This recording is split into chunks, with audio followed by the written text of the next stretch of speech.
지금 환율 1,480원 돌파. 이거 실화입니까? 더 충격적인 건 새해가 밝자마자 은행에서 무려 74조 원이 증발했다는 사실입니다.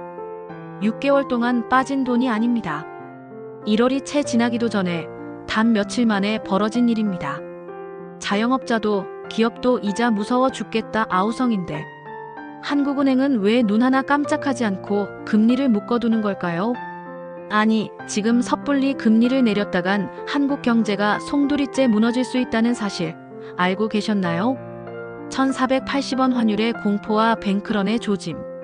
도대체 왜 한국은행은 금리 인하 버튼을 누를 수 없는지 그 소름 돋는 진짜 이유를 지금 바로 파헤쳐 드립니다. 먼저 지금 한국 경제가 어떤 상황인지 살펴볼게요. 현재 우리 경제는 세 가지 압박을 동시에 받고 있습니다. 첫 번째, 고환율입니다.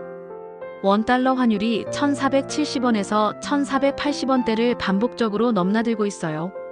이게 일시적인 현상이 아니라 뉴노멀로 자리 잡고 있다는 게 문제입니다.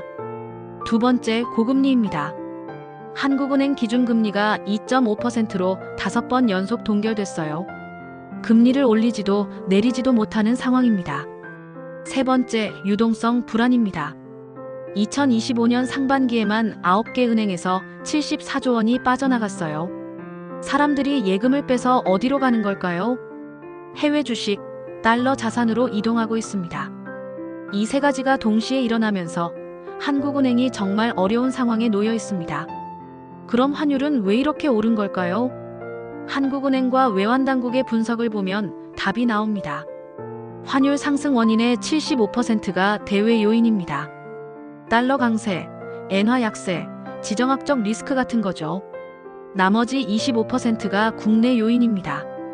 우리 경제의 구조적 취약성, 정책 불확실성 같은 것들이에요. 여기서 중요한 포인트가 있습니다. 원인의 대부분이 해외에 있다는 건 우리 정책으로 쉽게 잡을 수 없다는 의미입니다. 1,480원대는 한국 경제 펀더멘털로 설명하기 어려운 수준이에요. 하지만 외부 파도가 이렇게 크면 국내 정책은 충격을 완화하는 정도밖에 못합니다. 그럼 정부와 외환당국은 가만히 있었을까요? 아닙니다. 세 가지 방식으로 대응했어요. 첫 번째, 직간접 개입입니다. 달러를 매도하고 국민연금과 스와프를 하고 구두 개입도 했습니다. 한때 1,420원대까지 내려갔어요. 하지만 다시 1,470원대로 올라갔습니다. 두 번째, 외환 보유액 사용입니다. 2025년 12월 한 달에만 26억 달러가 감소했어요. 지금 약 4,280억 달러 수준입니다. 이건 1997년 외환위기 이후 최대 감소폭이에요. 세 번째, 불법 외환거래 단속입니다. 대규모 조사 TF를 만들어서 강력하게 단속하고 있습니다. 하지만 여기에도 부작용이 있어요. 정상적인 환해지나 무역결제까지 위축시킬 수 있거든요. 그러면 시장 유동성이 말라서 오히려 변동성이 커질 수 있습니다. 핵심은 이겁니다. 개입은 가능하지만 오래 끌면 비용이 너무 커진다는 거예요. 자, 이제 핵심 질문으로 들어갑니다. 한국은행은 왜 금리를 못 내리는 걸까요? 많은 분들이 이렇게 생각하시죠. 환율이 이렇게 높은데 금리를 내려서 경기를 살려야 하는 거 아니야? 또는 환율 방어하려면 금리를 더 올려야 하는 거 아니야? 사실 한국은행은 양쪽 모두 어려운 샌드위치 상황입니다. 먼저 금리를 내리는 경우를 볼게요. 한미 금리 차가 역전된 상황에서 우리가 금리를 먼저 낮추면 어떻게 될까요? 자본이 더 빠져나가고 원화가 더 약세가 됩니다. 한국은 기축통화국이 아닙니다. 소규모 개방경제라서 환율이 흔들릴 때 정책 여지가 정말 좁아요. 그럼 반대로 금리를 올리면 어떨까요? 이것도 문제입니다. 부동산 프로젝트 파이낸싱 잔액이 약 135조 원이에요. 자영업자 대출은 1,000조 원이 넘습니다. 가계부채 비율은 세계 최고 수준이고요. 이런 상황에서 금리를 올리면 연쇄 부실이 일어날 수 있습니다. 경기가 급냉할 수 있어요. 여기에 또 다른 문제가 있습니다. 물가 상승률이 2%대로 내려왔지만 고환율 때문에 수입 물가가 올라가고 있어요. 석유, 수입육 같은 것들이요. 그래서 인플레이션 재발 우려 때문에 금리를 쉽게 내릴 수가 없습니다. 결론적으로 한국은행이 선택할 수 있는 건 동결뿐입니다. 실제로 금융통화위원회 내부에서도 의견이 3대 3으로 갈렸어요. 통화정책 문서에서 금리 인하 기조 문구를 삭제했습니다. 앞으로도 동결하거나 최악의 경우 제한적 인상 가능성까지 열어두고 있어요. 여기서 더 근본적인 질문이 나옵니다. 통화량이 이렇게 늘었는데 왜 금리가 내려가지 않을까요? 숫자를 한번 볼게요. 지난 15년간 본원 통화가 약 4배 늘었습니다. 50조 원에서 200조 원 이상으로요. M2 광의 통화는 3,500조 원을 넘어서 역사적 최대 수준입니다. 교과서에서는 뭐라고 배웠죠? 돈이 많아지면 금리가 내려간다. 하지만 현실은 어떤가요? 2022년 이후 시장 금리가 급등했고 지금도 고금리가 지속되고 있습니다. 한국은행이 기준금리를 내려도 장기 국채금리는 높은 수준을 유지해요. 정책과 시장 사이에 괴리가 생긴 겁니다. 이 역설은 왜 생기는 걸까요? 세 가지 원인이 있습니다. 첫 번째, 유동성 함정입니다. 중앙은행이 돈을 공급해도 그 돈이 실물 경제로 안 가요.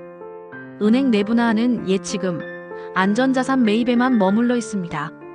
돈은 늘었는데 돌지 않는 거죠. 두 번째, 국채 공급 과잉입니다. 정부가 연간 200조 원 수준으로 국채를 발행하고 있어요. 역대 최대 규모입니다. 채권 공급이 수요를 초과하니까 채권 가격이 떨어지고 금리가 오릅니다. 시장이 이렇게 말하는 거예요. 국채를 다 받아줄 자신이 없으니 더 높은 금리를 줘야겠다. 세 번째, 인플레이션 프리미엄입니다. 투자자들이 인플레이션 재발을 우려해서 더 높은 보상을 요구합니다. 그러면 장기금리는 쉽게 떨어지지 않아요.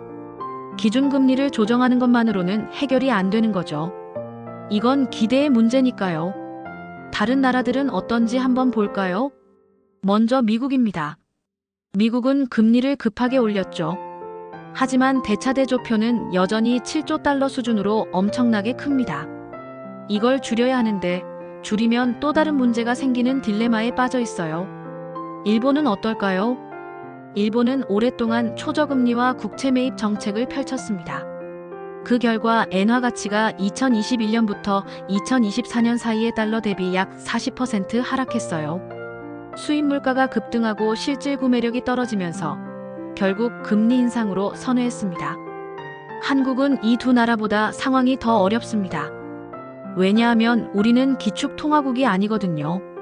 미국이나 일본처럼 마음껏 돈을 풀 수가 없어요. 금리를 내리면 자본 유출, 환율 상승, 수입 물가 상승, 인플레이션으로 되돌아옵니다. 제약이 훨씬 큰 거죠. 여기에 더 큰 구조적 문제가 있습니다. 바로 인구, 재정, 부채 문제예요. 고령화와 저출산이 계속되면서 조세 기반이 약해지고 있습니다.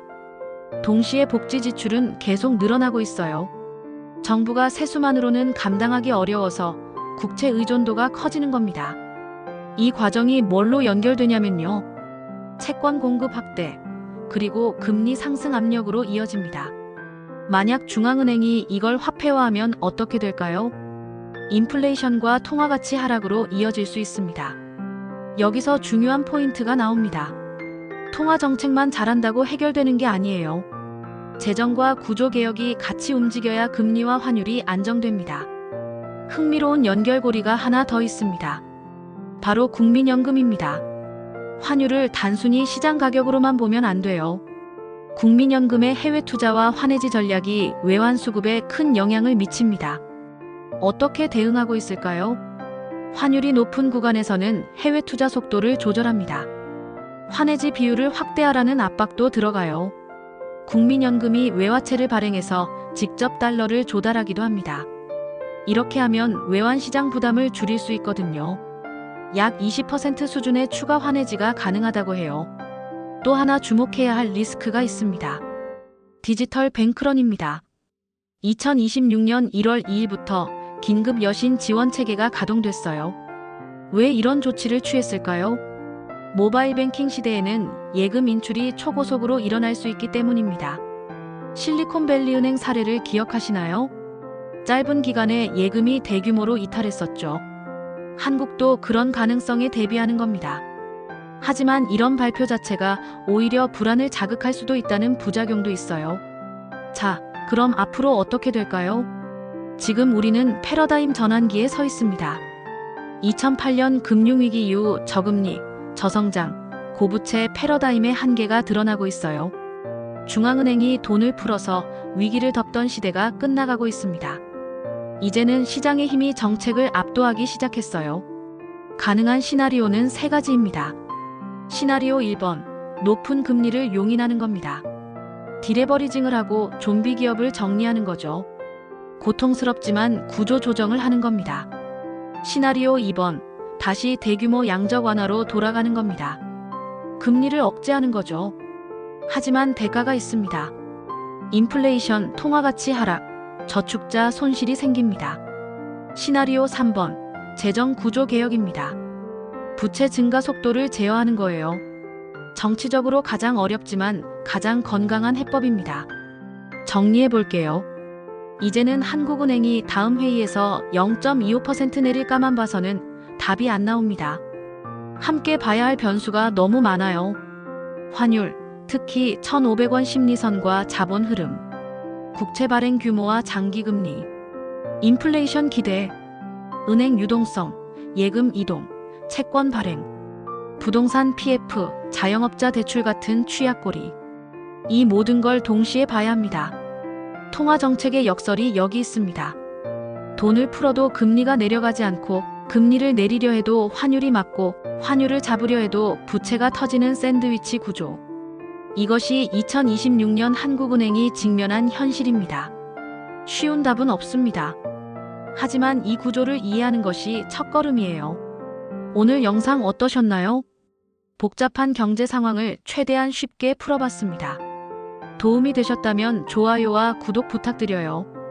댓글로 궁금한 점이나 의견 남겨주시면 다음 영상 주제로 다뤄보겠습니다. 다음에 더 좋은 내용으로 찾아뵙겠습니다. 감사합니다.